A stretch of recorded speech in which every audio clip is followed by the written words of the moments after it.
I am Marlon David and I'm your host for the program this evening, and we have quite a bit in store for us today in terms of our discussions. However, before we get into our program, as per usual, we want to do the needfuls and the necessaries. I want to say to you listening and viewing that you can continue to view this particular program on the Tobago Updates website. You can view it on the Tobago Updates YouTube channel, and what is the most frequently visited page or platform is the Tobago Updates Facebook page. And I want to encourage you to share your comments, share your concerns, even raise questions as the program continues, as the program is ongoing, and so we can be able to identify with them and be able to treat with them. If you are also desirous of making some salient points and sending us messages, you can WhatsApp your comments and your questions to the WhatsApp number 284-6597. That is 284-6597.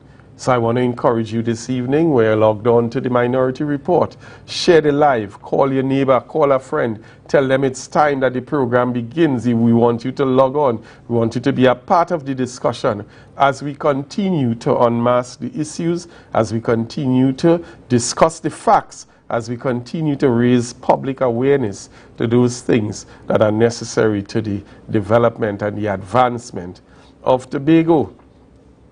And so this evening we're going to continue on in our program to what we normally call the Headline Corner. And we see some of the things that are making news. We know a lot is taking place in the news in Tobago presently, but one of those things that is outstanding and has stood out to us is the fact that all of Tobago's schools are still not yet fully opened. And this is an issue that has been churning around in the social media space and with all the media platforms as well.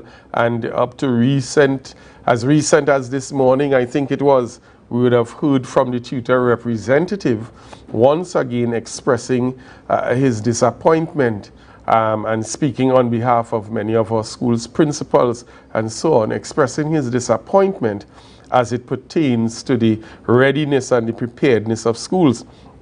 We also heard in that interview him saying that there's only so much that can be done to provide an environment of learning for our nation's children. And I mean, this is something that is really an issue that has been ongoing now and has been creating a lot of discussion where we see something as important as the school system, the school repair program, now coming under direct scrutiny. And we would have heard even last week on the program both the minority leader and the minority councillor calling for different levels of accountability in the program. And so that is still in a headline corner. Also in our headline corner, and this is something that is news all over, we see a number of issues arising and developing out of the camp of the administration with a number of conversations taking place. And this is something that is making news across the board, not only in Tobago, but also in Trinidad. We wish them a speedy recovery, as it were, and we trust that they will be able to sort out their issues for the betterment and that Tobago's governance can get back on its feet. And we see that this is something, as I was saying, that a number of media houses are covering, and it's an ongoing saga. So this evening we're going to push right into what we call our What's Good moment. And one particular thing, and again this is connected to a story in our headline corner, we want to congratulate the Assistant Secretary of the Division of Education, Research and Technology. After the program last week, one of the things that we highlighted and we spoke a lot to in the beginning of the program was the fact that a program was launched under the division which was termed Impact. And we saw no report coming. We saw nothing coming out in the Tobago landscape with respect to any kind of information with respect to the reports and how the program Was it successful? What were the challenges and so forth? And we would have called on the division to provide Tobago with some sort of information. Lo and behold, on Wednesday morning, we would have seen the assistant secretary, who was in the news that entire week, would have hurriedly run and put together a 2-minute video outlining the success, and that was what was echoed throughout the entire video, that Impact was a success. And we thank the secretary for responding to the call that was made by the minority leader and the minority councillor on this very program. However, the information provided didn't actually give us what it was requested, and we see in that particular video all that was being said was that the program was a success and so on. We want to know how many children benefited from that particular program. We want to know what was the metric used to measure the success. What were some of the tools that were implemented in that particular program? What was the response by the teachers? How did parents feel about the program? What were the literature that were used to assist the children? Where did the literature come from? And that's a critical question. As we understood, knowledge has come that a manual was prepared specifically for the Impact program, and we want to know who would have prepared that manual, where the information would have come from, and what was the metric system used to actually determine the success of the program.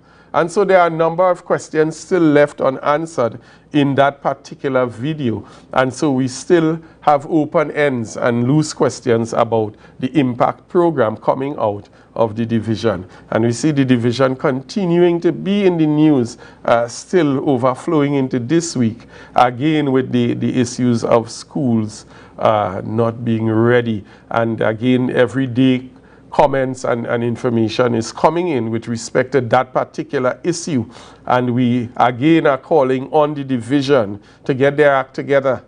We're calling on them to get their act together and to address this particular issue in quick time so that our nation's children can get back to the comfort of learning. And so even as the tutor rep would have spoken to, the teachers as well can get back to a comfortable environment that is not plagued with nuances and so forth.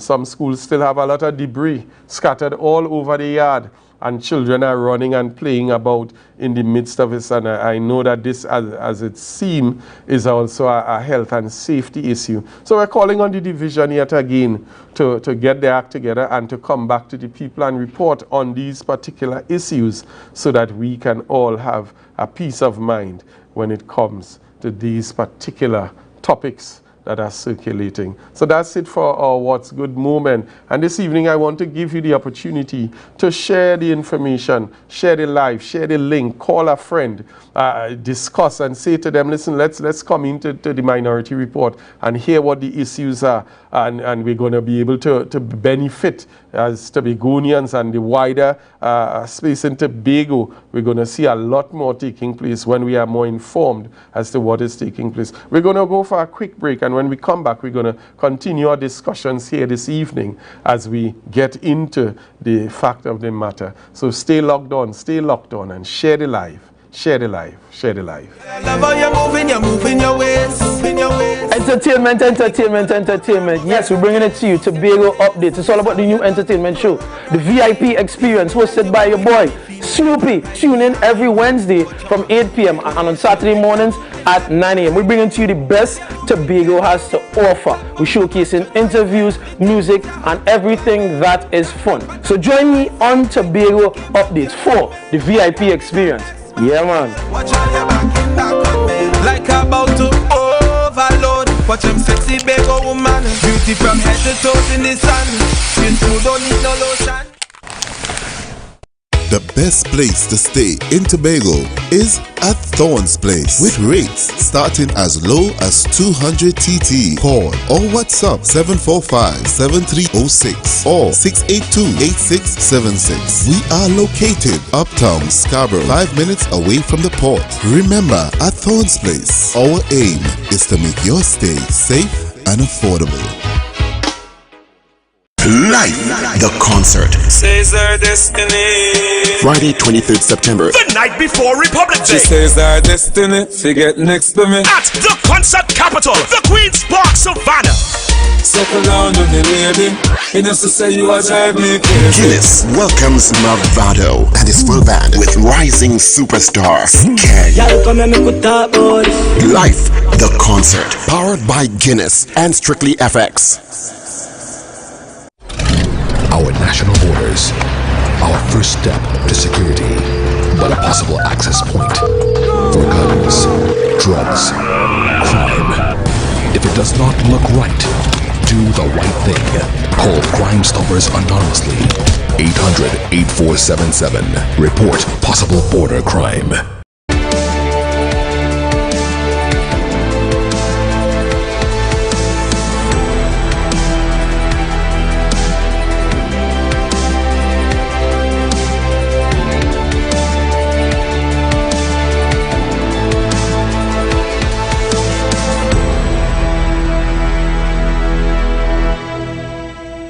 Welcome back to the Minority Report and this evening's program. I am very, very excited as we have a special guest lined up for later on in the program, and we're going to be having a bit of discussions. And this evening, before we proceed into that particular interview, into that conversation with someone who I know very well is very familiar to all of Tobago, there are a couple areas, there are three things that I want to just raise and address, and it is pertaining to some of the things and the information that we're seeing taking place and being spewed around. Now, there's a term called narrative, and we're seeing persons in and around Tobago trying to present or to promote certain narratives, and we have been seeking to address same on this program every time we air, every time we come to the public, every time we come to Tobago and present solid information. Now, a narrative is simply a spoken or a written account or a connection of events and a story.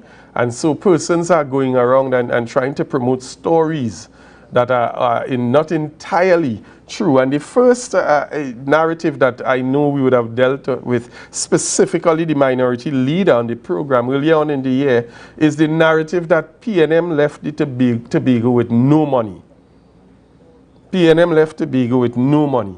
And we saw the minority leader would have called out the chief secretary, which he made no response to when the minority leader, on an interview on this very station, would have indicated the $1.something billion that was still left in unspent balances that the chief secretary neglected to say to the public. And so this in itself would have been evidence of the fact that Tobago would have had certain financial quantum in its coffers. However, what we've seen is that we've seen several official trips where secretaries are going on overseas trips with contingents utilizing hundreds of thousands of dollars, taxpayers' dollars, without even accounting for some of these trips. We've seen lavish events sponsored by and through the THA costing hundreds of thousands of dollars. And so these things are evidence of the fact that it can't be that the THA has no money, as would have been said, or as a narrative would have been tried to be created, that PNM would have left the THA dry. That is impossible, as we see this administration going on some erroneous spending trips in many different areas, even gifting and giving grants and so on to some enormous sums to different organizations. The second narrative that I want us to pay keen attention to is that the PNM has done nothing for Tobago for 21 years. This is something that has been said over and over, and they've been saying it from their platforms even since the campaign, and many persons would have been fooled with it. And it is simply the narrative that the PNM has done nothing for 21 years. And there is nothing furthest from the truth that has been purported in the public space. And so roads and infrastructure we would have seen the tremendous development over time that was brought to this island of Tobago by the PNM. Places like Northside Connector roads, various bridges that were developed, that were built, that were set in place. With respect to education, we would have seen an expansive work being done with respect to building out secondary schools, building out primary schools, even early childhood centers that were established during the PNM-led administration, and the things that they would have done. We saw opportunities even in education for tertiary studies being opened up to Tobagonians.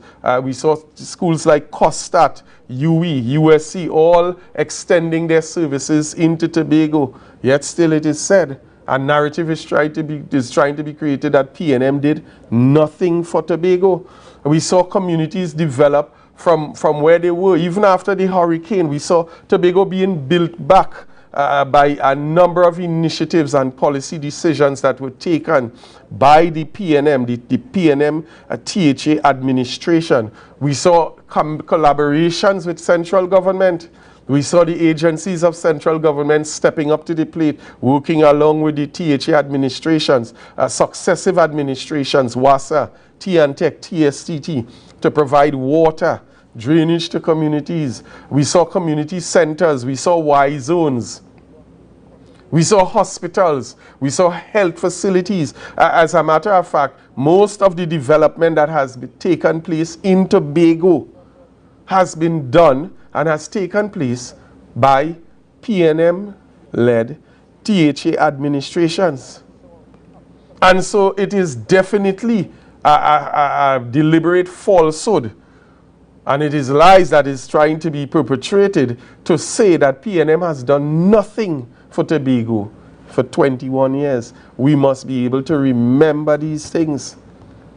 And the final thing that I want to touch on before we go into our next segment in terms of our interview and bringing in our special guest is the fact that all of Tobago supports the PDP. I would have heard this statement made recently. All of Tobago supports the PDP and all of Tobago supports the administration. Nothing can be further from the truth. In the last and recently contested elections, let me remind us that 11,943 persons voted for the People's National Movement. I'm going to repeat that. 11,943 persons voted for the People's National Movement in the last election, the last THA election. This is the group of individuals primarily who the voice of the minority leader and the voice of the minority councillor speaks for, and those voices that cannot be heard in the legislative house, those voices that cannot raise issues, those voices that cannot sit and challenge this administration. These are the voices that the minority leader and the minority councillor represent amongst all other Tobagonians who need their representation, who need their voice, who need them to stand up and hold the administration accountable. Let us remember, 11,943 individuals voted against this administration. And so this is information that we cannot take lightly. It is not something that we could just toss aside. So when we hear the narrative that is trying to be created, that all of Tobago supports the PDP, we can answer to say, no, there is almost 12,000 persons who disagree with that statement. Disagree with that statement. And so the People's National Movement is well represented in the island of Tobago. It is well represented in the island of Tobago. And let me say this without fear of contradiction. The People's National Movement is not a dead organization, again, as some would want us to believe, that the PNM has been swept aside. And the term that is used is that the Tobago has given the PDP an overwhelming mandate. And I'm saying to us this evening that 11,943 persons disagree with that statement. Disagree with it. And so the voice of these persons are echoed in the legislative house, in the assembly, by the voice of the minority leader, by the voice of the minority councillor, when they hold press conference, when they host press conferences, and they hold this administration accountable, when they speak to the issues, when they challenge the administration, when they bring questions and motions to the administration. It is the voice of 11,943 persons that are echoing in those chambers. And so the PNM is not dead in Tobago. The PNM is alive and well. The PNM is a healthy organization that is rebuilding, that is gathering itself, that is regrouping its troops, and will come back, as we have seen already, the need for the PNM, the need for this administration, the need for the strength and the experience of a PNM-led THA administration. We see the need for it today.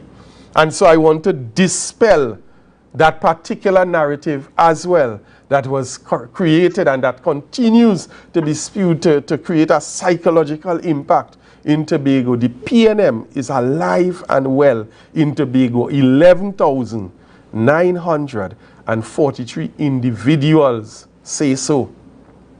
And this evening, as we look at that, as we discuss those things that the narratives, and we look at the things that have been said that are so untrue, I want us to take our minds back. We have to remember the years of development, and there are areas of development that this island has experienced through the PNM-led THA administrations that sometimes is easy to forget.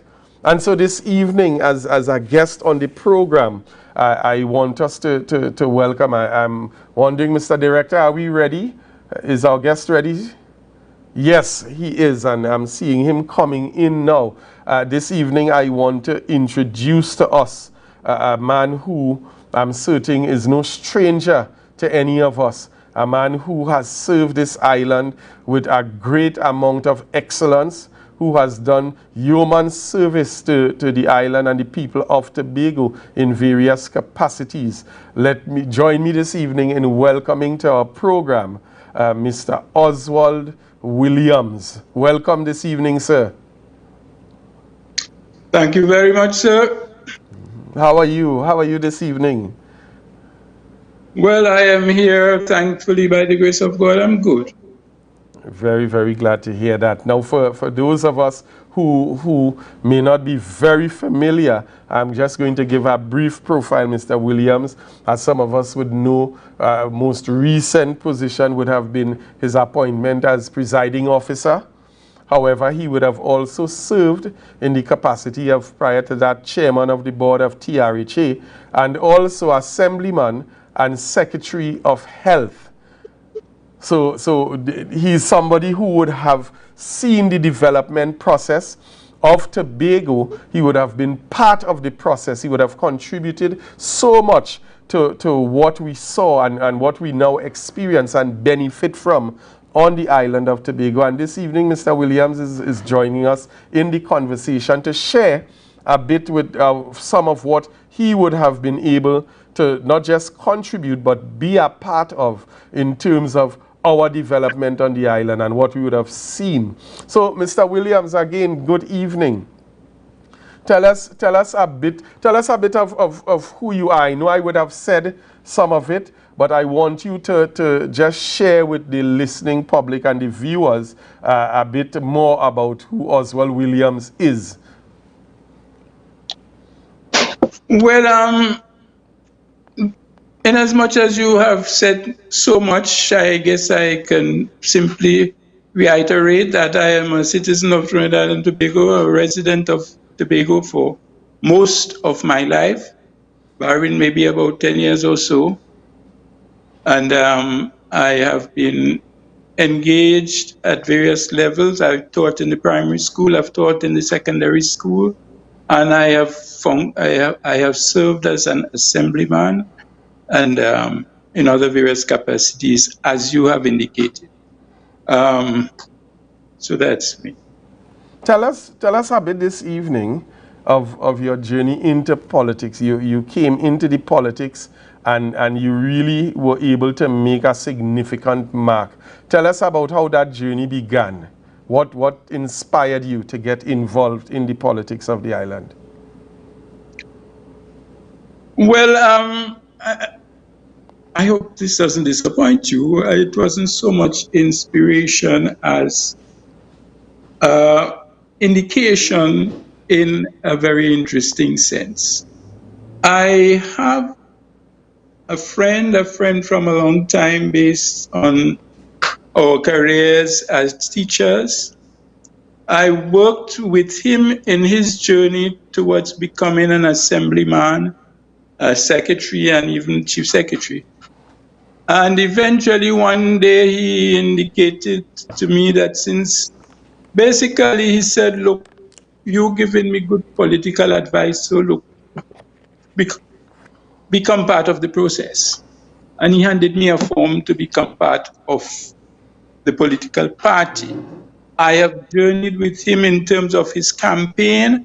I served as campaign manager to him in his Scarborough Signal Hill constituency days and so on. And when he had to move on from Scarborough Signal Hill, I was right there. And, there came the invitation, why don't you consider being the candidate here to replace? And I did. I did. It's not something that came out of a burning desire to be a politician for many years and so on. It is just that as the circumstance provided an opportunity and a vacancy, and I thought I could make a contribution there. That's where it started.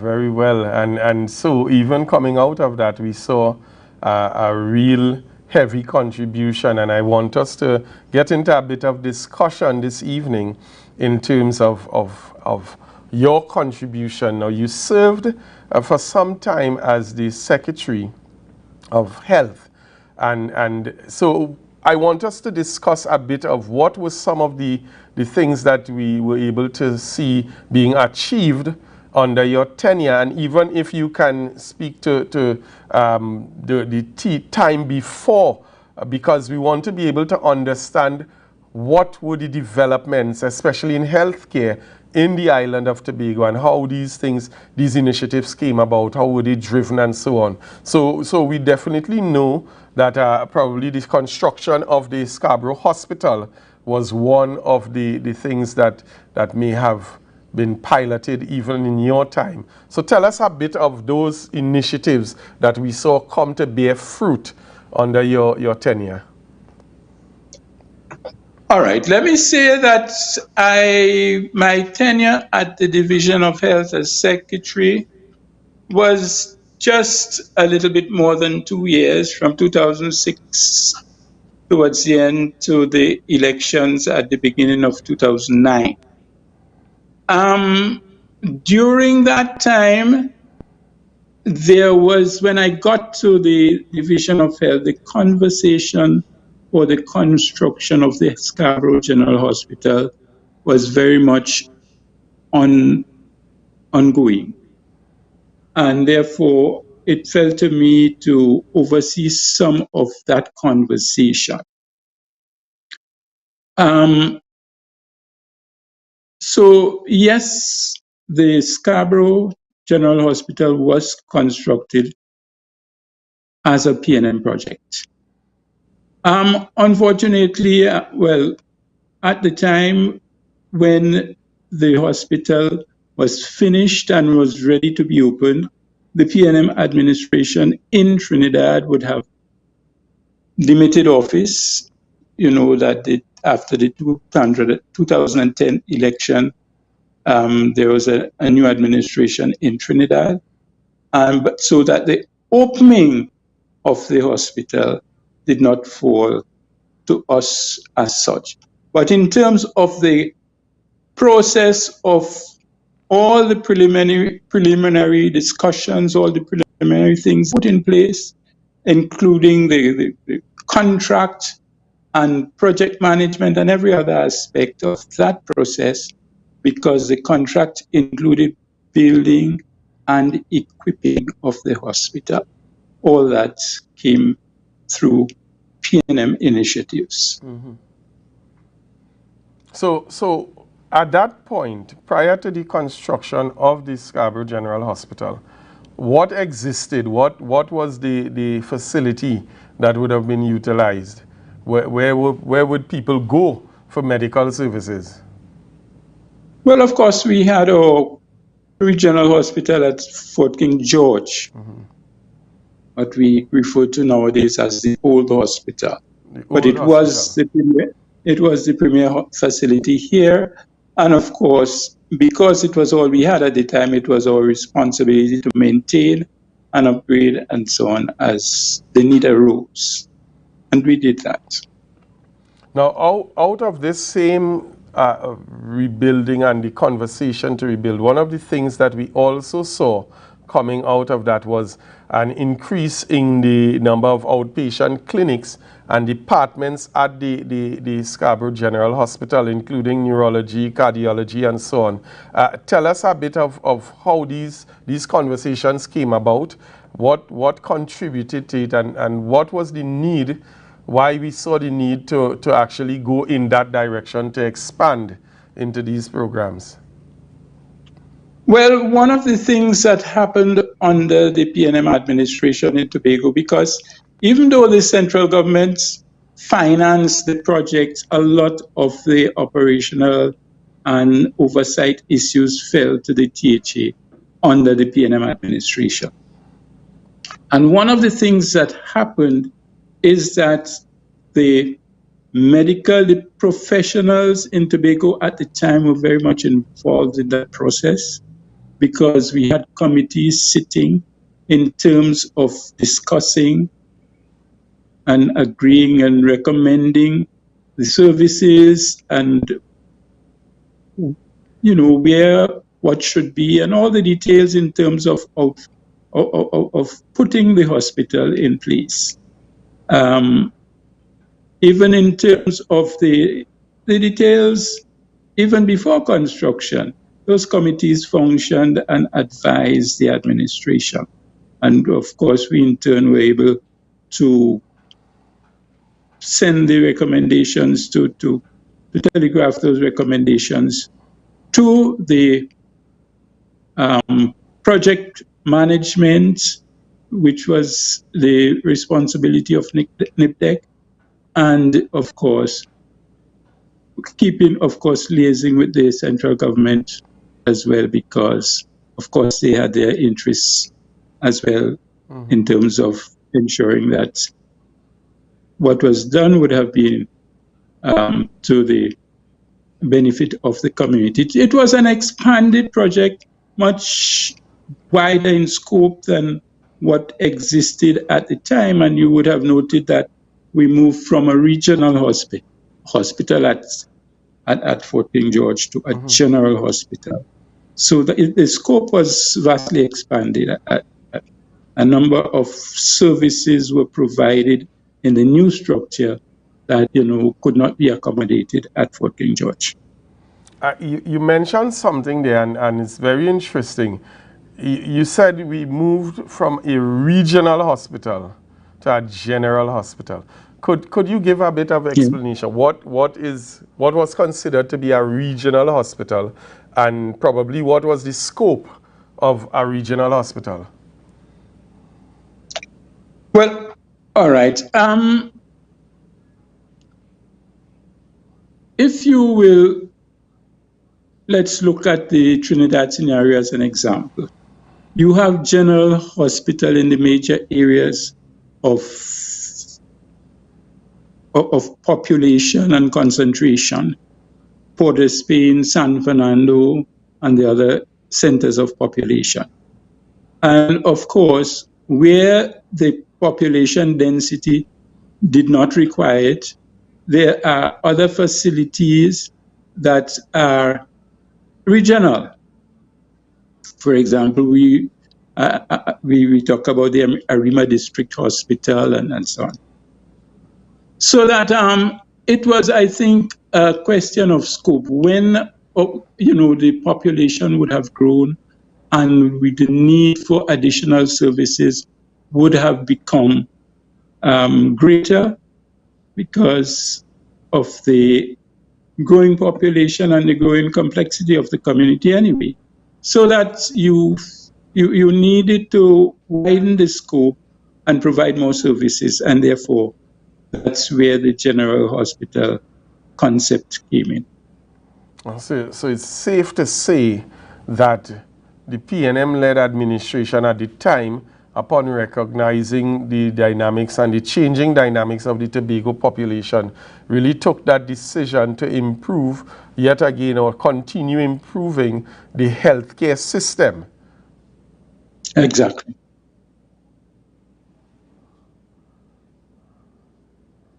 Yes, you heard me, I hope. Your mic was muted. Well, I don't know how it became muted because I didn't mute it. Well, I'm hearing you now. You're hearing me now? Yes, well, I am. My apologies. All right. So as I was saying, it's safe to say that that was a decision that was taken by that administration to continue improving the healthcare system. Yes, of course, in recognition of the growing needs and the need for modernization. Yeah. Very well. Folks, this evening we're talking with Oswald Williams, former Secretary of Health and former TRHA Chairman. And we're going to take a quick break, and when we get back, we're going to go into some other areas of this discussion. Continue to share the live. Let's get persons involved. Stay locked on, and we'll be right back.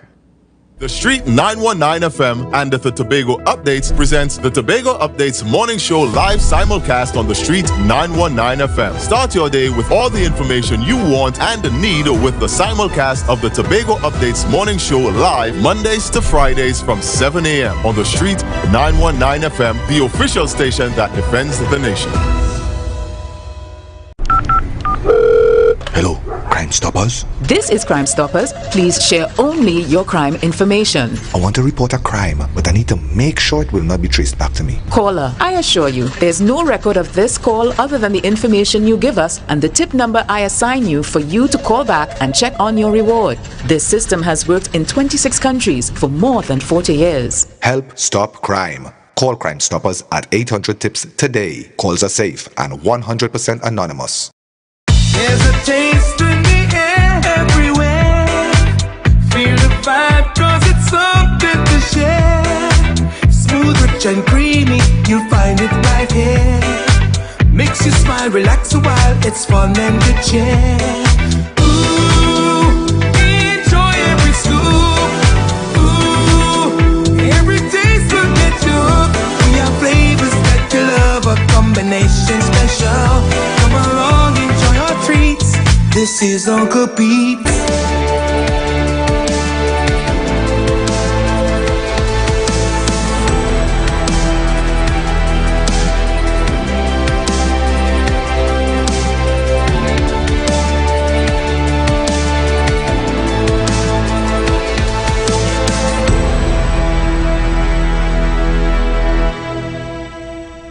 And welcome back. We are here this evening on the Minority Report, and our special guest in studio with us on the virtual platform is former Assemblyman and former Secretary of Health, Mr. Oswald Williams. And we're having some interesting discussions as we seek to understand some of the developments that Tobago would have experienced in the past as successive administrations that would have contributed and so on. And Mr. Williams, you were one of those persons who contributed greatly to what we now experience and what we now know. Now, many persons, again, seem to forget certain things with respect to the development of Tobago. Could you give us an idea, and I know that you would have been around at this time, what was Tobago's healthcare system like before these significant changes began to be implemented? What was the state of whether it was outpatient care? As you would have explained, we had a regional hospital where there were not probably many services that were provided as we see today. Give us an idea as to what was healthcare like in Tobago all up to the time of 2001. All right, let me say first of all that the heart of healthcare is really the personnel, the professionals who administer, all right? Of course, you have to provide the services, facilities for them to perform optimally. As I pointed out, we had the hospital at Fort King George, which was a building that was old, and there wasn't much scope for expansion and additions and so on in the particular location. And but there were the normal services that you would expect. You would have had your outpatient clinics as was expected. You would have had your what we call casualty, then your accident and emergency operations, and you would have had the range of basic services for the pediatrics. You would have your maternity and the various, you would have had those basic services. In terms of the support services, you did have, of course,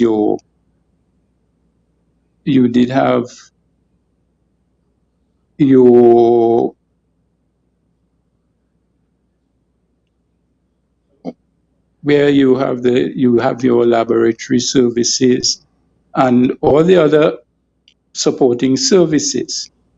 But again, in terms of the range of those services, they were limited. As a matter of fact, in those days, a number of the tests that we would have had to do at the lab in terms of the processing of the samples and so on, a lot of them had to be taken to Trinidad because of the status of the lab services in terms of the facilities available. As a matter of fact, one of the things that I experienced during my 2 years was a significant upgrade of the lab there, because remember, during my time, the new hospital was not available. A very significant upgrade of the lab services at Fort King George. And then it turned out after that, that all except after we did that upgrade, we were able to perform all except one of the services that were offered in terms of the actual processing of the samples. Because we have purchased, we spent quite a lot of money bringing in new equipment and so on, upgrading the lab. So that, yes, you had challenges because of the facilities, because of the space, and because of the range of services. But that would have been taken care of, a lot of that would have been taken care of when Signal Hill came on board. Very well, thank you. Thank you for that bit of insight. You mentioned something again, and I want to just go back to it and to touch on it so that you could explain. Now, one of the things that was also experienced under your tenure and subsequently after was the increase in the number of outpatient clinics and department services. What went in alignment with that as well is that there were several new health centers that was established around the island in terms of setting up and so on, and services that came out of these. Share a bit in terms of that aspect. I see you shaking your head. Share a bit in terms of that as well, in terms of an increase in the provision of these services, outpatient and otherwise, with respect to the health facilities, the health centers around the island. All right. what we experienced well, starting even before my time and continuing after I had moved on, is that we would have, yes, built some of the major health centers in Tobago. The Canaan Health Center was built, the Scarborough Health Center, and Charlottesville. They were started during my tenure, but I wasn't around to see the completion and the startup of services. We had also improved a number of the existing facilities. We had upgraded a number of them. And one of the things that I recall is that at Golden Lane, a step-down facility was provided where there was none before. Because, of course, the patients from Golden Lane, well, Mount Lane, as you commonly refer to the region, they used to have to come to either Lekato or go to Moriah for healthcare services, the district services. But a step-down facility was provided at Golden Lane during that time. And so a number of the services that you normally come to the clinic for would have been provided. I don't think that the doctors actually were able to go there. They would still have to visit the doctors at the various locations as indicated, but there would be the other clinics that were taken care of by the district services. So we would have, yes, upgraded and provided much more in terms of the district services. Scarborough Health Center, because it was an expanded facility compared to what was accommodated at the old Scarborough Health Center, you were able to increase the number of things. One of the things that I remember seeing there on visits, I think in my capacity as chairman of the TRHA board, even the mental health services were available there. And again, at that Scarborough Health Center, they knew and expanded. The hemodialysis unit was established, I think with about, is it 10 or so chairs? But that center was established there for the first time. And that is the first time that we had a dialysis center at a health facility or an external health center. Well, certainly at the external health center. I think part of the argument was that it is normally at a hospital. But I think the compromise was established where we would have at least 1 or 2 machines at the hospital for emergency use for the patients who had to be treated at hospital.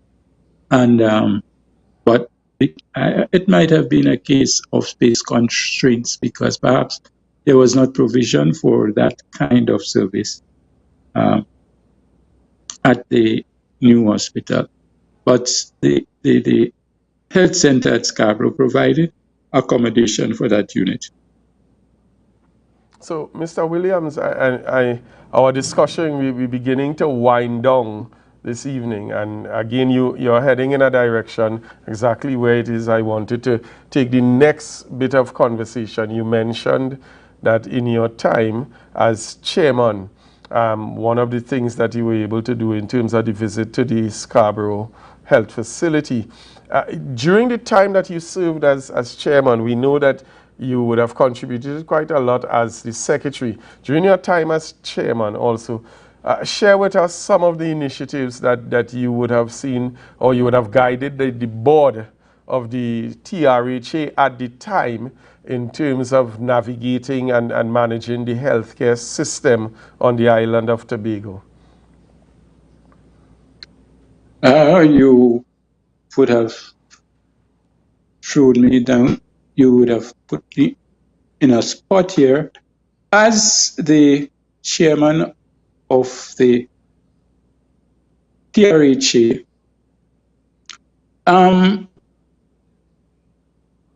We were working on, I would have left prematurely, I don't know if you recall that, but one of the challenges that we would have faced there was that whole issue of the circumstances which existed at the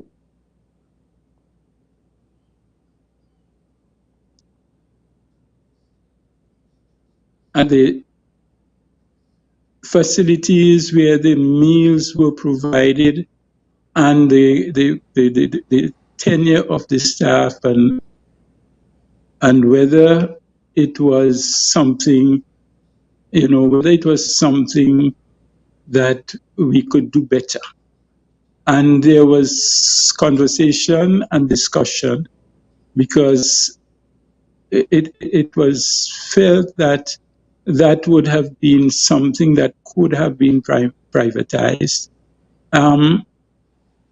Before I left, that situation was not resolved, but there was a serious consideration as to whether that service could have been privatized and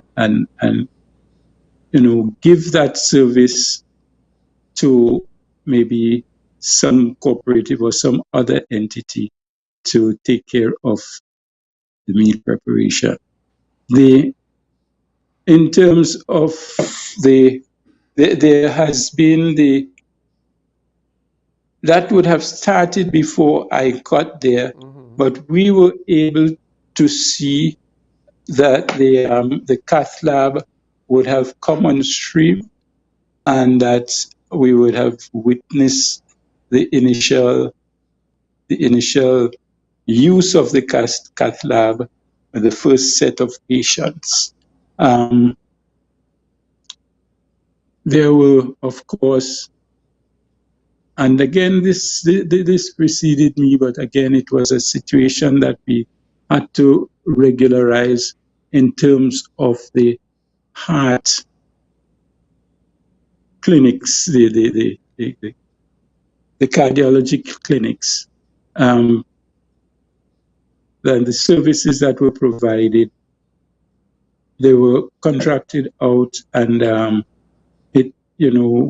there was some concern as to whether the system was the best available at the time, and some investigation and some move towards streamlining that would have taken place.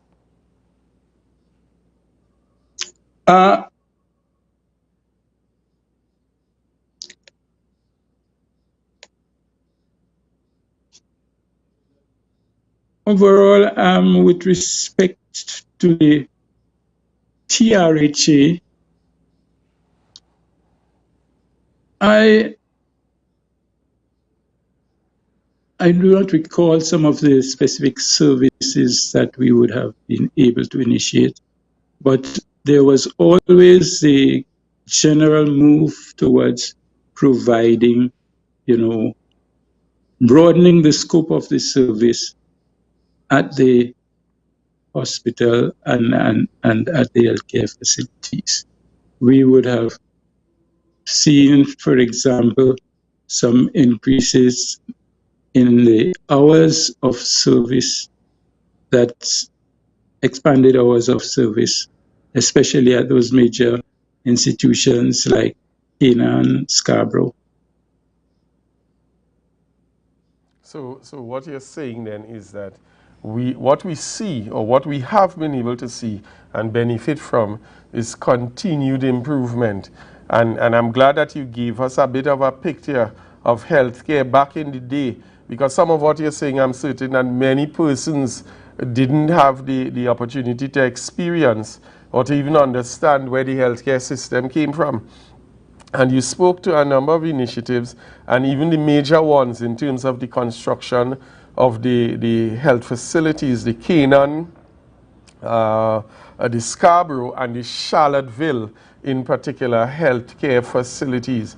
And again, this speaks to the continued development, the continued vision of the PNM and what PNM has brought to Tobago in terms of development and the whole conversation of development, which we know would have continued significantly after your contributions. And I mean, I really thank you, Mr. Williams, for coming in this evening on the program and sharing from your experiences and sharing with us a bit of those things that would cause us to remember where we would have come from in Tobago, especially in the area of healthcare and some of the developments that we would have been able to see. I want to give you the opportunity to give your closing remarks before we close off on the program this evening. Over to you, Mr. Williams. Well, I would want to say simply that upgrade and improvement in the healthcare system over the years has been an ongoing theme. We were happy, and I think we were fortunate, and maybe we still are in that regard, to have the healthcare professionals, especially those at the administrative and management levels, with the drive and the foresight, because they were always on the lookout and always very, very concerned about upgrades and additional things that can be done to improve the quality of the service. And one of the things I think we did was to involve them in that process through discussions, through conversations throughout the period. And I am sure that we owe them a debt of gratitude. And of course, I know that we're in good hands. And, but we have come a long way, and much has been done to improve the healthcare system over the period. Thank you very much, sir. And let me say thank you for taking of your time this evening to really share with us and contribute to this program. So on behalf of the Minority Leader and the Minority Councillor, we truly thank you for your service, not just to the program this evening, but to the island of Tobago and towards the development of healthcare and healthcare facilities to the people of Tobago. So I really want to say I appreciate the effort that you would have made and the time that you would have taken to be with us this evening. And I want to say thank you from all of us and on behalf of the Minority Leader and the Minority Councillor. Folks, we were discussing healthcare and the contributions made over the years by successive PNM administrations towards the development of the healthcare system on the island.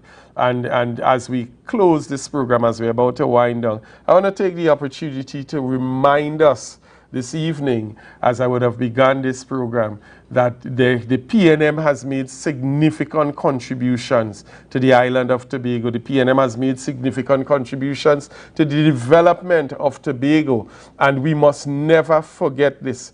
We must always remember where Tobago would have come from and what Tobago was able to achieve under the watchful, careful, and experienced guidance of successive PNM-led THA administrations. And as I close this evening, I want to remind us that it was the founder of this nation and the founder of this great party, Dr. Eric Eustace Williams, who said to us, the alternative to the PNM is chaos and confusion. Have a wonderful night. You've been viewing the Minority Report. I'm Marilyn David, your host, and I'm saying on behalf of the Minority Leader and Minority Councillor, let's keep Tobago first. Let's put Tobago first. Let's remember where we came from so that we can understand where we are going. Have a good night.